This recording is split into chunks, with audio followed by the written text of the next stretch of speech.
أعوذ بالله من الشيطان الرجيم. بسم الله الرحمن الرحيم.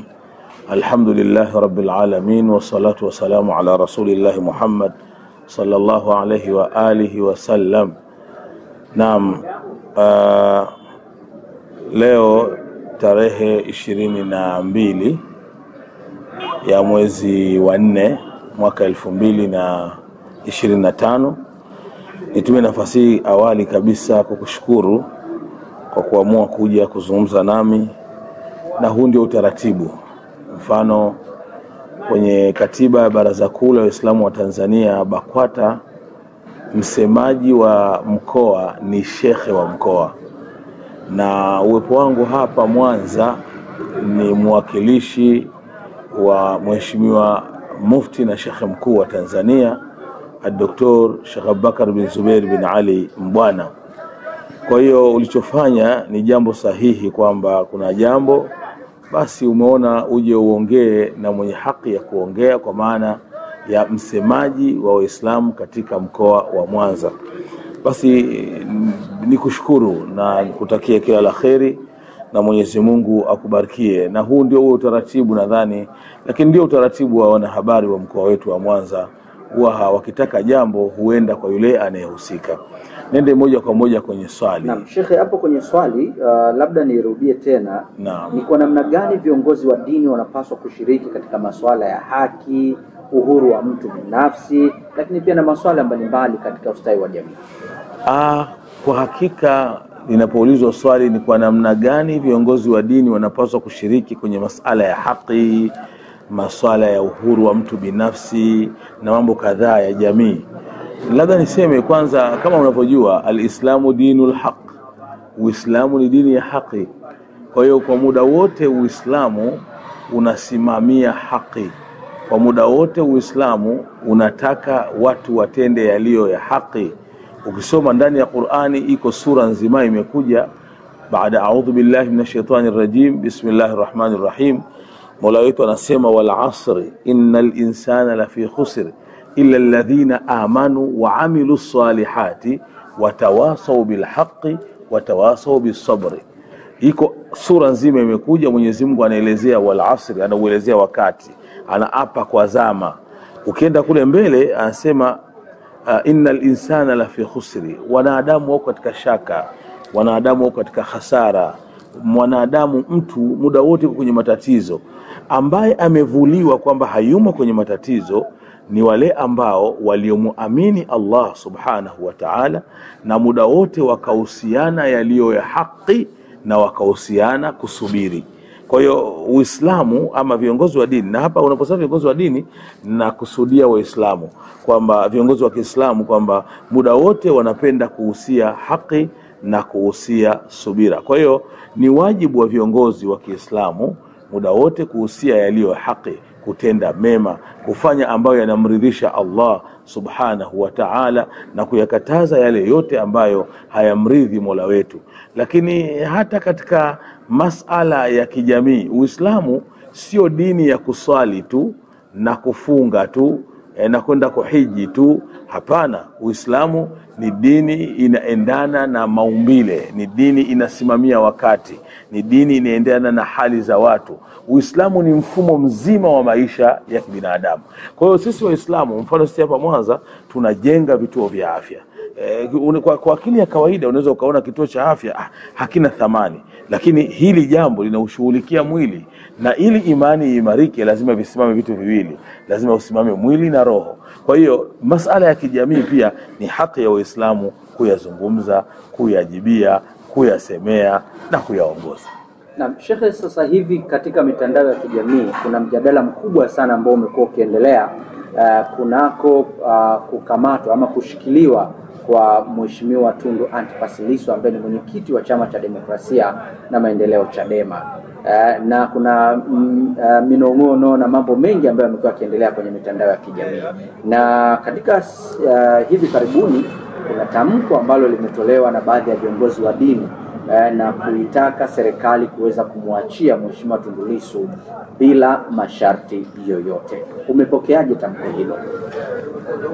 Waandishi bwana, mna matatizo sana. Hili jambo sikupenda mimi kuliingia mapema au awali. Kwanza ninavyofahamu jambo lolote linapokuwa mahakamani limeziwiliwa kuzungumzwa jambo hilo mpaka mahakama itapomaliza masala yake, na hasa ukizingatia jambo hili linaendana na mambo ya siasa na kadhalika.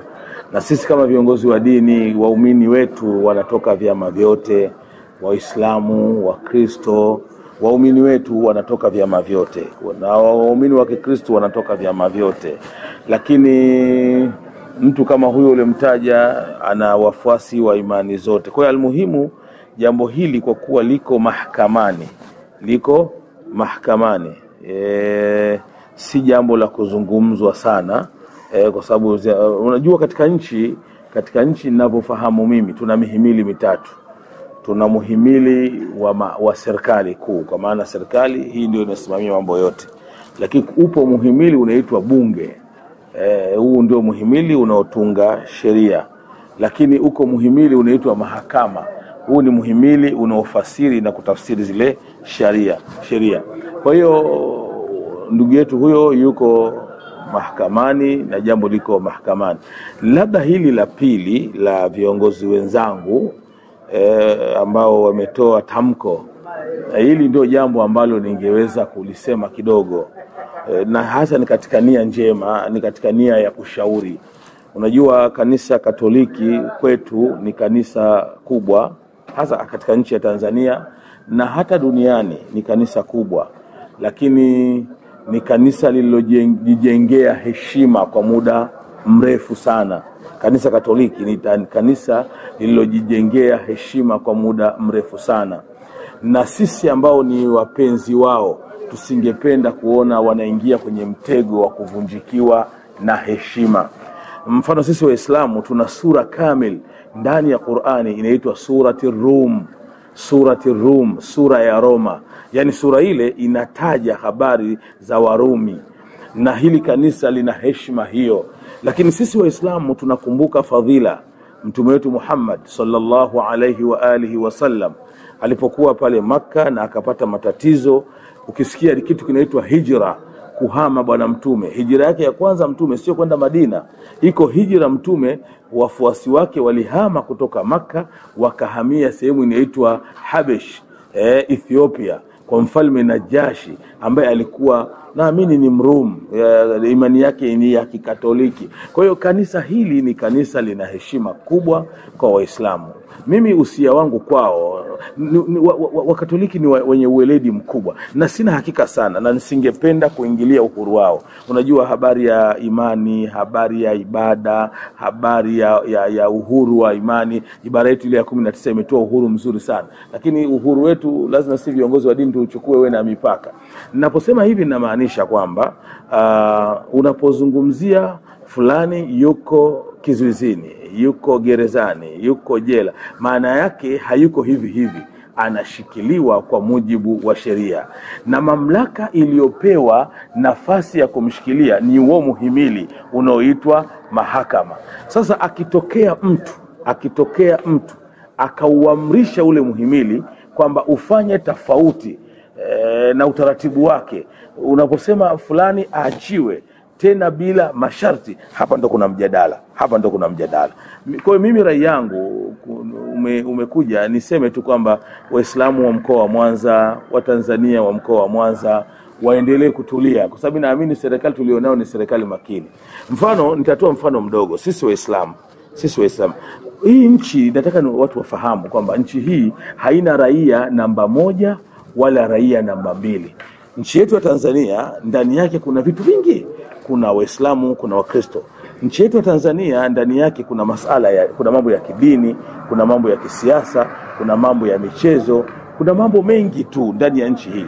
Kwa hiyo katika haya mambo hakuna mtu ambaye jambo lake yeye ndio jambo namba 1 na wengine jambo lao ni jambo namba 2.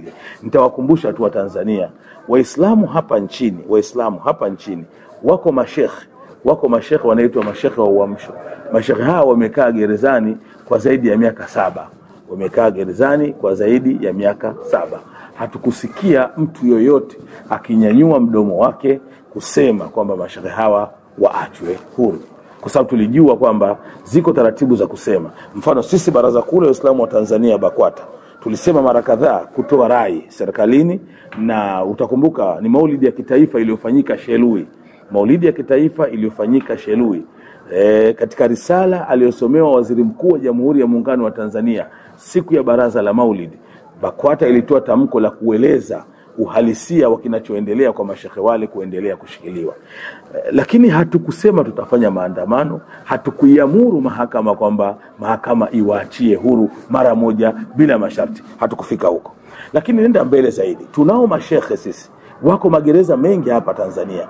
Ni kipindi hichi cha Daktari Samia Suluhu Hassan alipoingia ndio tumeona baadhi yao wakianza kuachiwa. Lakini hivi ninavyozungumza ofisini kwangu mimi nina faili la mashekhe na maustadhi zaidi ya 10 wako magerezani. Hata ukinyanyuka ukenda hapa Butimba, wako watu waliokamatwa kwa fikra hizo za kidini hivi na vile, wako ndani. Tunaweza kuzungumza kwa njia sahihi na njia nzuri bila kusema kwamba hawa waachiwe huru mara moja bila masharti. Tunachoweza kuzungumza, jamani, angalieni, nyinyi mna wataalamu waliosomea uchunguzi, wamesomea upekuzi, wataalamu wa sheria, yapimeni haya mambo kuliko kumweka mtu ndani bila kufuatilia. Ni usia wangu na wito wangu kwa kanisa Katoliki lijipime, lijitafakari. Wakati mwingine unaweza kuibua jambo. Imamu Ali, sisi tuna imamu wa 4, khalifa wa 4, anaitwa khalifa wetu wa kwanza ni Abu Bakr ibn Siddiq, wa pili ni Umar ibn Khattab, wa tatu ni Uthman ibn Affan, wa 4 ni Ali ibn Abi Talib. Ana maneno yake anasema kwamba asema kusema an-nutqu zayyin, kusema ni pambo. Ukisema utaonekana fulani amesema vizuri, msemaji mzuri, lakini wasukutu salamu, kunyamaza ndani yake kuna amani. Mimi nilikuwa nadhani sisi viongozi wa dini tuna nafasi ya kukemea, kushauri, ya kuongoza, lakini tusiwe na nafasi ya kuingilia imihimili bila utaratibu. Kwa sababu ikianza hivyo na sisi tunaweza tukasimama tukasema hivi, na yule atasimama atasema vile. Watu wa mpira watasimama watataka hichi, watu wa siasa watasimama wanamtaka mtu wao atoke, watu wa dini watasimama watasema wanamtaka mtu wao atoke. Nchi hii haitatawalika. Lakini usia wangu kwa wenzetu hawa, viongozi wenzetu ambao sisi tunawaheshimu sana na tutaendelea kuwaheshimu, usia wangu ni kwamba tuangalie mambo haya yasiwe yanatokea kwenye kipindi cha rais akiwa Muislamu, kwa sababu tumeshuhudia hapa alipokuwa mzee John Joseph Pombe Magufuli, nchi ilikuwa imetulia, hatukusikia kukemewa, hatukusikia kufanywa nini wala nini. Lakini leo kuna baadhi ya mambo yanatokea yasije yakamsha fitna. Yako maneno sisi tunaambiwa katika Uislamu, bwana mtume wetu Muhammad sallallahu alaihi wa alihi wasallam anasema alfitnatu naima, muda wote fitna huwa imelala. La'anallahu man istayqadhaha, Mwenyezi Mungu anamlaani anayekwenda kuiamsha. Sasa tuiachie nchi ifanye kazi yake kwa mujibu wa sheria. Hii ni nchi inatawaliwa kwa mujibu wa sheria. Mtu akikamatwa, shtaka lake linakwenda mahakamani kwa mujibu wa sheria. Mahakama inapewa nafasi kufanya kazi yake kwa mujibu wa sheria. Hatuna sababu ya kuilazimisha mahakama, hatuna sababu ya kuifokea mahakama, hatuna sababu ya kuilaani mahakama. Na jambo linalonisikitisha ni sisi viongozi wa dini kuelekezwa na baadhi ya wanasiasa. Yaani mwanasiasa anasimama anasema kesho ni siku ya Idi, na wataka mashekhe mzungumze hivi, halafu na wale mashekhe kesho wanazungumza alivyotaka mwanasiasa. Hiyo ndo ajabu. Leo kesho ni Pasaka, na wataka maaskofu mseme hivi, na hao maaskofu kesho wanazungumza alivyotaka mwanasiasa. Hapana, sisi kama viongozi wa dini tuna wajibu wa kujisimamia, tuna wajibu wa kujenga heshima yetu, na ikitokea kuna shida, tunazo njia na tunazo taratibu za kuvifikia mamlaka, na sio kutoa vitisho kwa mamlaka. Hii ni nchi inahitaji kiwango kikubwa cha amani, kiwango kikubwa cha utulivu, na hasa ukizingatia tunaelekea kwenye uchaguzi mkuu. Na hapa liko jambo naomba ni kueleze ndugu mwandishi wa habari. kwamba yako maneno ambayo mimi napenda kuyasahihisha. Kuna baadhi ya watu wanatulaumu nasema mashehe nyie, na baadhi ya hata kwa sababu jambo hili sio kama linasemwa na mashehe tu, linasemwa na hata wasiokuwa mashehe. Kumekuwa na malalamiko ambayo yapo kwenye jamii na yamekuwa yakijadiliwa kwamba ninyi mashehe hamtaki kuzungumzia swala la haki hasa kwenye vyama vya upinzani. Baadhi ya viongozi kutoka vyama vya upinzani watakamatwa, watawekwa ndani. Nyinyi mashehe mmekuwa hamzungumzi wala hamkemei kukamatwa kwa hawa viongozi. Mashehe sio mashehe tu, hata baadhi ya wachungaji, baadhi ya maaskofu tunazungumzia amani sana, na hiyo ndio kelele kama ulivyosema. Tunalaumiwa kwamba baadhi mashehe hawazungumzii kuhusu haki, wanazungumzia kuhusu amani. Lakini nataka nitahadharishe na nitanabahishe. Unapozungumzia haki, nataka niwape tu mfano mdogo. Haki haina nafasi, na huo ndio msimamo wangu. Haki haina nafasi kama amani haipo.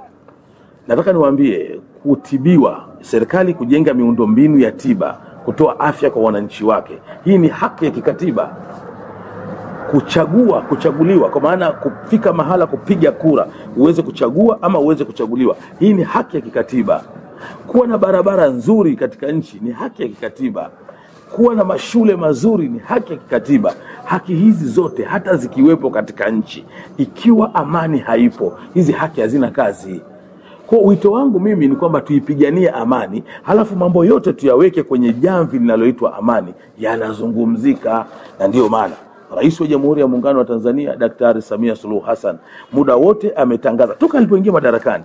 Mimi nakumbuka Rais Samia ameingia madarakani, utaona ilikuwa vyama vya siasa vimepigwa marufuku. Kuna baadhi ya wanasiasa walikuwa uhamishoni, kuna baadhi ya wanasiasa walikuwa wakidai mapesa yao chungu nzima. Lakini mama huyu rais wetu alipoingia madarakani akasema siasa sasa mlango umefunguliwa, walikuwa uhamishoni warudi, walikuwa wanadai fedha zao warudi. Hata baadhi ya vyama nimesikia wakitamka wao wenyewe kwamba malimbikizo ya fedha zao walizokuwa wanaidai serikali ziliwawezesha kununua ofisi katika eneo la thamani katika jiji la Dar es Salaam. Sasa ukijiuliza, yote haya yalifanyika kwa njia ya rais huyu alipofungua mlango wa mazungumzo.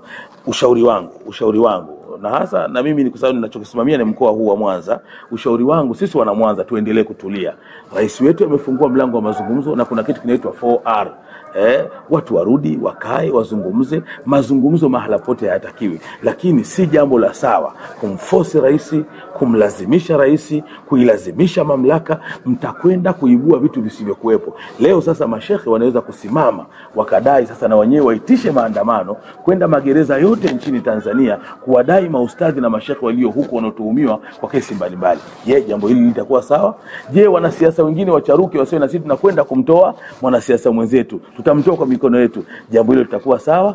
Nchi itakalika? Tuiachie vyombo vya usalama vifanye kazi yake vizuri, tuiachie nchi iendelee kusimamiwa vizuri, na sote kwa pamoja tuungane kuiombea nchi idumu kwenye amani, idumu kwenye utulivu, na hatimaye tuzizungumze hizi haki ambazo kila mmoja tu ni haki yake. Lakini msingi wa kupata haki ni kuchunga amani. Hata kwenye mazingira ya familia yako, wewe na mkeo ndani, mkeo atakuwa anahitaji jambo fulani ama wewe unahitaji jambo fulani, linaweza kufanyika nje kuna bunduki inalia? Haliwezi kufanyika.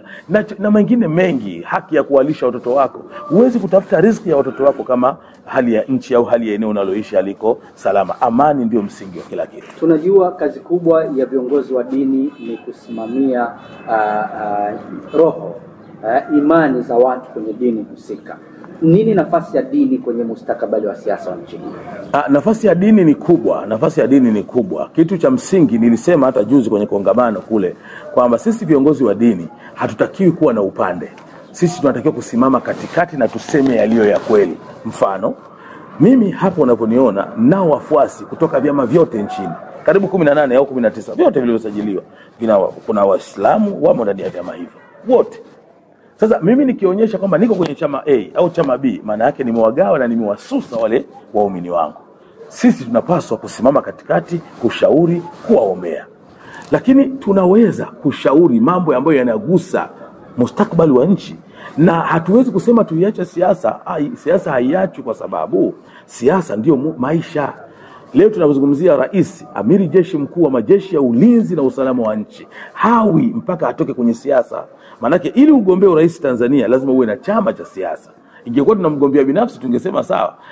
Kwa maana hiyo siasa ndio inamleta rais, siasa inamleta waziri, siasa inaleta kila kitu. Siasa ni maisha. Sisi viongozi wa dini, nafasi yetu pale ambapo tutaona kuna shida, tuna wajibu wa kuelekeza na kushauri. Pale ambapo tutakapoona kuna shida, kuna wajibu wa kuelekeza na kushauri. Kuna usemi unasema, ya Mungu mwachie Mungu na ya Kaisari mwachie Kaisari. Siasa ni miongoni mwa mambo ya Kaisari. Kwa nini ninyi viongozi wa dini leo mnaamua kushika na ya Kaisari, hususan masuala zima ya siasa? Ukweli utabakia kwamba tunapozungumzia Kaisari maana yake nini? Kaisari maana yake mtawala. Ndio maana ya neno Kaisari. Mungu ndio mfalme wa milele. Sasa mimi niko duniani. Sisi katika Uislamu tumefundisha i'mal dunyaka. Sikiliza hadithi ya Mtume, anasema i'mal dunyaka annaka taishu abada. Imarisha dunia yako kama utaishi milele. Wa amali akhiratika kaannaka tamutu ghada. Imarisha akhira yako kama utakufa kesho. Kwa haya mawili yanakupa nafasi wewe Muislamu lazima duniani uwe vizuri na ujiandae vizuri kwenda akhera. Kwa kuwa siasa ni eneo linaloleta mamlaka, linaleta utawala. Mimi nawahusia hata Waislamu wenye nafasi ya kuomba udiwani waingie waombe, ubunge waingie waombe. Umefahamu bwana? Lakini tunachokatazwa na mimi nitumie nafasi kukataza ni sisi viongozi wa dini kuwagawa waumini wetu ambao wametapakaa kwenye dini zote hizi na wana vyama mbalimbali. Kuingia kwenye hiyo utakuwa umeingilia uhuru wa mtu, kumwambia wewe Muislamu mwenzangu uwe CCM, wewe Muislamu mwenzangu uwe Chadema, uwe CUF, uwe ACT Wazalendo. Hapana. Sisi tuna wajibu wa kusimama katikati, kuwaongoza waumini wetu wasimame katika njia iliyo bora, na njia iliyo bora ni kuhakikisha kwamba nchi hii ya Tanzania inadumu amani yake na unadumu utulivu wake. Inapotokea mijadala mizito kama hii, hususan inayohusu kukamatwa kwa viongozi wa vyama vya upinzani hapa nchini, unadhani ni hatua gani ambazo serikali inapaswa kuchukua, viongozi wa dini wanapaswa kuchukua na wananchi wanapaswa kuchukua ili kuepukana na mijadala kama hii? Kwanza ifahamike, kukamatwa kwa viongozi hawa wa kisiasa si jambo lililoanza jana. Sio jambo lililotokea kwenye utawala wa Daktari Samia Suluhu Hassan. Lazima tufahamu, rudieni kwenye historia. Mambo ya kukamatwa viongozi limeanza muda mrefu sana. Viongozi wamekamatwa, tulikuwa na hata Mbowe juzi tu kwenye utawala wa Mzee Jakaya alikamatwa.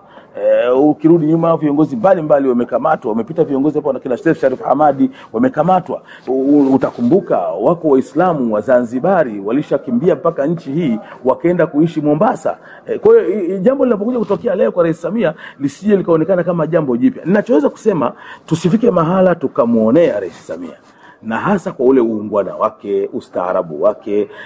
Hili si jambo la sawa, kwa sababu Waislamu kwa muda wote wa maisha yao katika nchi hii hawakumbagua rais, hata akiwa Mkristo hawakumbagua rais. Sasa hivi viashiria, mimi nikiwa kiongozi wa kamati ya amani ya viongozi wa dini mkoa wa Mwanza, nakemea viashiria, napiga kelele kwa maana kuziwia viashiria. Hivi viashiria, mtakumbuka nyewe ni mashahidi, wakati wa utawala wa rais wa awamu ya 4 tulishuhudia hapa viongozi wa dini wanaweza kusimama wakamtukana rais, wakatoa ushauri, wakaandika mawaraka na kadhalika. Baadhi yao wanaweza wakafanya hivyo, lakini hatukuyashuhudia haya alipokuwa Rais Benjamin William Mkapa. Hatukuyashuhudia hayo alipokuwa rais ni John Joseph Pombe Magufuli. Kwa nini yashuhudiwe vipindi ambavyo watawala ni Waislamu?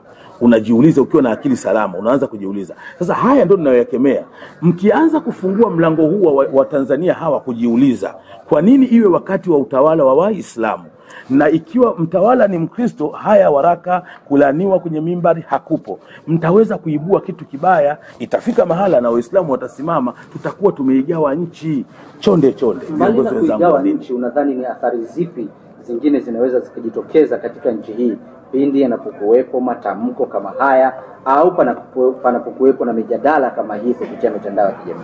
Kwanza, mitandao ya kijamii ni jambo halizuiliki kwa sababu ndio jambo lipo. Wanasema ndio qadhiyatu saa. Mtu hayo mstaarabu mpaka atoke kwenye mitandao ya kijamii. Wakati mwingine mitandao ya kijamii hutumika hata kutukanana.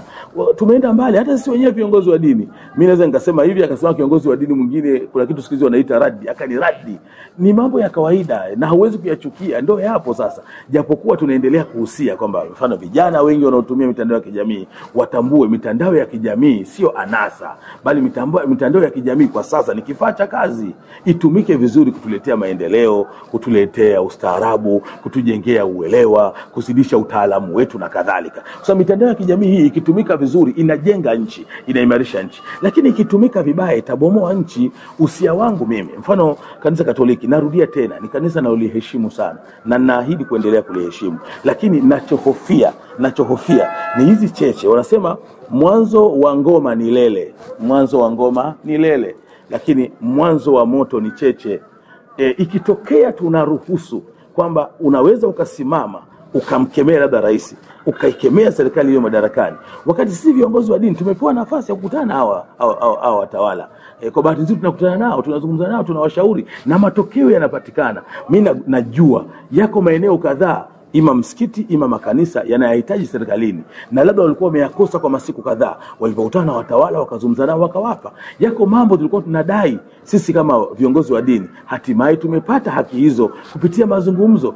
Tunashindwaje kwenye hili kukaa na kuzungumza nao kwa nidhamu na kwa adabu kuliko kuzua kitu kingine? Kwa sababu hofu yangu ni kwamba ikizuka kitu kingine, likatokea jambo ambalo linaweza kusababisha kuwagawa Watanzania. Hawa Watanzania hawa, jamani, mimi nina hakika hichi kilichotokea cha kuamriwa mahakama kuamriwa kwamba iwatoe watu ndani bila masharti, hili sio kwamba ni Wakristo wote wanalikubali, sio wote wapenda amani wote wanalikubali. Wako watu ambao wanaona huku tumekwenda mbali zaidi.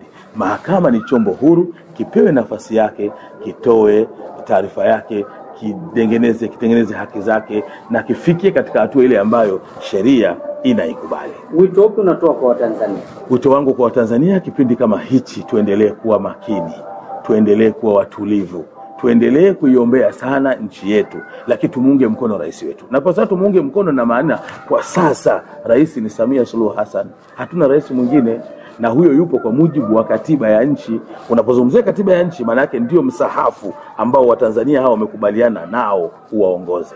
Kwa hiyo wito wangu ni kuwataka Watanzania tuheshimu mamlaka, na hivi ndio tulipofundishwa sisi Waislamu. Mola wetu anatuambia qulillahumma malikal mulki, Mungu ndio mwenye kuwaweka watu madarakani.